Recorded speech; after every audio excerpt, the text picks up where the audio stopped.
സ്വർണ്ണക്കടത്ത് കേസ് പ്രതിയായ സ്വപ്ന സുരേഷിന്റെ വെളിപ്പെടുത്തലുകളുടെ അടിസ്ഥാനത്തിൽ മുൻ മന്ത്രിയും CPM നേതാവുമായ കടകംപള്ളി സുരേന്ദ്രനെതിരെ കേസെടുക്കുമെന്ന് ആവശ്യപ്പെട്ട് കോൺഗ്രസ് നേതാവ് M മുനീർ DGPക്ക് പരാതി നൽകി. മന്ത്രിയായിരിക്കെ കടകംപള്ളി സുരേന്ദ്രൻ സ്ത്രീകളോട് മോശമായി സംസാരിക്കുകയും സമീപിക്കുകയും ചെയ്തുവെന്ന സ്വപ്ന സുരേഷിന്റെ വെളിപ്പെടുത്തലിന്റെ അടിസ്ഥാനത്തിൽ കേസെടുക്കണമെന്നാണ് പരാതിയിൽ ഉന്നയിക്കുന്ന പ്രധാന ആവശ്യം. സമാനമായ ഒരു സാഹചര്യത്തിൽ യൂത്ത് കോൺഗ്രസ് നേതാവ് രാഹുൽ മാങ്കൂട്ടത്തിനെതിരെ പോലീസ് സ്വമേധയാ കേസെടുത്ത സാഹചര്യത്തിലാണ് ഈ നീക്കം. നിയമത്തിന്റെ തുല്യമായ പ്രയോഗം ഉറപ്പുവരുത്തണമെന്നാണ് പരാതിക്കാർ ആവശ്യപ്പെടുന്നത്. 2022 ചാനലുകൾക്ക് നൽകിയ അഭിമുഖത്തിലാണ് സ്വപ്ന സുരേഷ് മുൻ മന്ത്രി കടകംപള്ളി സുരേന്ദ്രനെതിരെ ഗുരുതരമായ ആരോപണങ്ങൾ ഉന്നയിച്ചത്.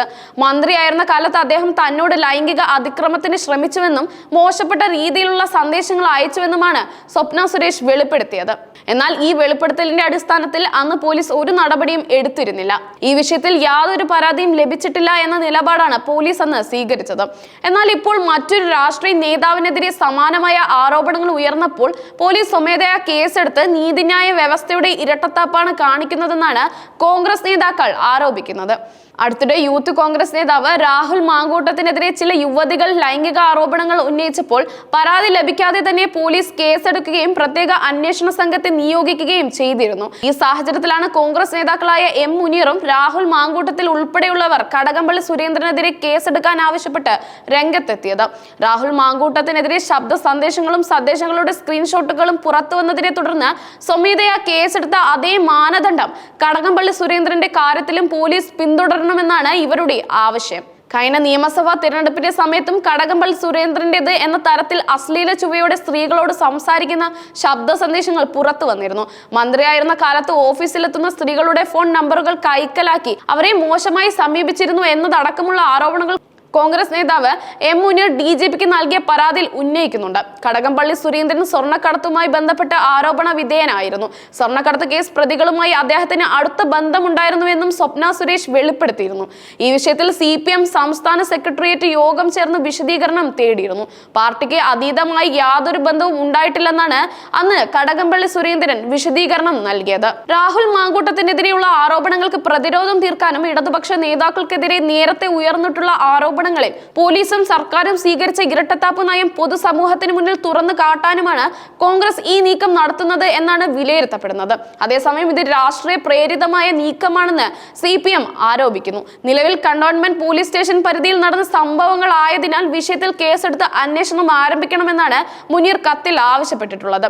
ഈ വിഷയത്തിൽ പോലീസ് എന്ത് നിലപാട് സ്വീകരിക്കുമെന്നാണ് രാഷ്ട്രീയ നിരീക്ഷകർ ഉറ്റുനോക്കുന്നത്.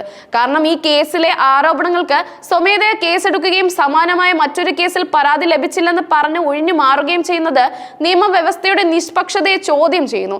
ഇത് രാഷ്ട്രീയ പകപോക്കലായി വ്യാഖ്യാനിക്കപ്പെടാനും സാധ്യതയുണ്ട്. നീതി തുല്യമാകണം. ഒരാൾക്ക് ഒരു നിയമം, മറ്റൊരാൾക്ക് മറ്റൊരു നിയമം എന്നത് ജനാധിപത്യ സമൂഹത്തിന് ഭൂഷണമാകില്ല.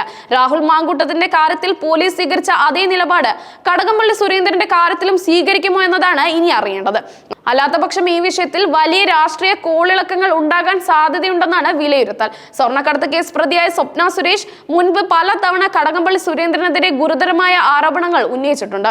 മന്ത്രിയായിരുന്ന കാലത്ത് അദ്ദേഹം തന്നോട് മോശമായി പെരുമാറിയെന്നും ലൈംഗിക അതിക്രമത്തിന് ശ്രമിച്ചുവെന്നും സ്വപ്ന പറഞ്ഞിരുന്നു. മോശപ്പെട്ട സന്ദേശങ്ങൾ അയച്ചതായും അവർ ആരോപിച്ചു. എന്നാൽ അന്ന് ഈ വെളിപ്പെടുത്തലുകൾ രാഷ്ട്രീയ ആരോപണങ്ങളായി തള്ളിക്കളയപ്പെടുകയും പോലീസ് യാതൊരു നടപടിയും എടുക്കാതിരിക്കുകയും ചെയ്തു. അതേസമയം ഈ വെളിപ്പെടുത്തലുകൾ രാഷ്ട്രീയ പ്രേരിതമാണെന്ന് കടകംപള്ളി സുരേന്ദ്രൻ അന്ന് തന്നെ നിഷേധിച്ചിരുന്നു. രാഹുൽ മാങ്കൂട്ടത്തിനെതിരെ ചില യുവതികൾ ഉന്നയിച്ച ആരോപണങ്ങൾക്കൊപ്പം ശബ്ദ സന്ദേശങ്ങളുടെ സ്ക്രീൻഷോട്ടുകളും പുറത്തു വന്നിരുന്നു. രേഖാമൂലം പരാതി ലഭിച്ചില്ലെങ്കിൽ പോലും ഈ തെളിവുകളുടെ അടിസ്ഥാനത്തിലാണ് പോലീസ് രാഹുലിനെതിരെ സ്വമേധയാ കേസെടുത്തത്. ഈ രണ്ട് സംഭവങ്ങളെയും താരതമ്യം ചെയ്തതാണ് കോൺഗ്രസ് ഇപ്പോൾ കടകംപള്ളിക്കെതിരെ കേസെടുക്കണമെന്ന് ആവശ്യപ്പെടുന്നത്. ഒരു രാഷ്ട്രീയ നേതാവിനെതിരെ ലൈംഗിക ആരോപണം ഉയർന്നാൽ പോലീസ് എന്ത് നിലപാട് സ്വീകരിക്കണം എന്നതിനെ കുറിച്ച് ഈ സംഭവങ്ങൾ വ്യക്തമായ ചോദ്യങ്ങൾ ഉയർത്തുന്നു. പരാതിയില്ലാതെ പോലീസ് കേസെടുക്കുന്നത് ശരിയാണോ? അതല്ലെങ്കിൽ എല്ലാ ആരോപണങ്ങളിലും സ്വമേധയാ കേസെടുക്കാനുള്ള ബാധ്യത പോലീസിനുണ്ടോ? ഇരയുടെ മൊഴിക്ക് പ്രാധാന്യം നൽകേണ്ടതുണ്ടോ? ഇത്തരം ചോദ്യങ്ങൾ നിയമവൃത്തങ്ങളിൽ ശക്തമായ ചർച്ചകൾക്ക് വഴിയൊരുക്കുന്നു. രാഹുൽ മാങ്കൂട്ടത്തിനെതിരെ ഉയർന്ന ആരോപണങ്ങൾക്കെതിരെ കോൺഗ്രസ് പാർട്ടി അദ്ദേഹത്തെ സസ്പെൻഡ് ചെയ്തിരുന്നു. എന്നാൽ കടകംപള്ളി സുരേന്ദ്രന്റെ കാര്യത്തിൽ CPM നേതൃത്വം ആരോപണങ്ങൾ തള്ളിക്കളയുകയാണ് ചെയ്തത്. ഇത് ഓരോ പാർട്ടിയും തങ്ങളുടെ നേതാക്കളുടെ കാര്യത്തിൽ സ്വീകരിക്കുന്ന നിലപാടുകളിലെ വ്യത്യാസം ചൂണ്ടിക്കാട്ടുന്നു. ഈ വിഷയത്തിൽ രാഷ്ട്രീയപരമായ ഏറ്റുമുട്ടലുകൾ തീവ്രമാകാൻ സാധ്യതയുണ്ടെന്നാണ് രാഷ്ട്രീയ നിരീക്ഷകരുടെ വിലയിരുത്തൽ. രാഹുൽ മാങ്കൂട്ടത്തിനെതിരെ പോലീസ് സ്വീകരിച്ച അതേ മാനദണ്ഡങ്ങൾ കടകംപള്ളി സുരേന്ദ്രന്റെ കാര്യത്തിൽ സ്വീകരിക്കാത്ത പക്ഷം അത് പോലീസിന്റെ പക്ഷപാതപരമായ നിലപാടായി വ്യാഖ്യാനിക്കപ്പെടാം. എം മുനീർ DGPക്ക് നൽകിയ പരാതിയിൽ കണ്ടോൺമെന്റ് പോലീസ് സ്റ്റേഷൻ പരിധിയിലാണ് ആരോപണങ്ങൾ നടന്നതെന്ന് ചൂണ്ടിക്കാട്ടുന്നു. അതുകൊണ്ട് തന്നെ പോലീസ് ഈ പരാതിയിൽ കേസെടുത്ത് അന്വേഷണം ആരംഭിക്കുമോ എന്നതാണ് ഇനി അറിയേണ്ടത്. പോലീസ് പരാതിയുടെ അടിസ്ഥാനത്തിൽ കേസെടുക്കാൻ തീരുമാനിക്കുകയാണെങ്കിൽ സ്വപ്ന സുരേഷിന്റെ മൊഴി വീണ്ടും രേഖപ്പെടുത്തുകയും കൂടുതൽ തെളിവുകൾ ശേഖരിക്കുകയും ചെയ്യേണ്ടി വരും. മറിച്ചൊരു നിലപാടാണ് പോലീസ് സ്വീകരിക്കുന്നെങ്കിൽ അത് രാഷ്ട്രീയ പ്രേരിതമാണെന്ന് കോൺഗ്രസ് ആരോപിക്കുകയും വിഷയം കൂടുതൽ രാഷ്ട്രീയ വിവാദങ്ങളിലേക്ക് നീങ്ങുകയും ചെയ്യും. ഇത് ഇടതുപക്ഷ സർക്കാരിന് തലവേദന സൃഷ്ടിക്കും. അതിനാൽ നിയമപരമായ നടപടികളിലെ നീതിയും രാഷ്ട്രീയപരമായ നിലപാടുകളിലെ സത്യസന്ധതയും ഈ വിഷയത്തിൽ നിർണായകമാണ്. ഈ സംഭവം കേരള രാഷ്ട്രീയത്തിൽ വരും ദിവസങ്ങളിൽ കൂടുതൽ ചർച്ചകൾക്ക് വഴിയൊരുക്കും.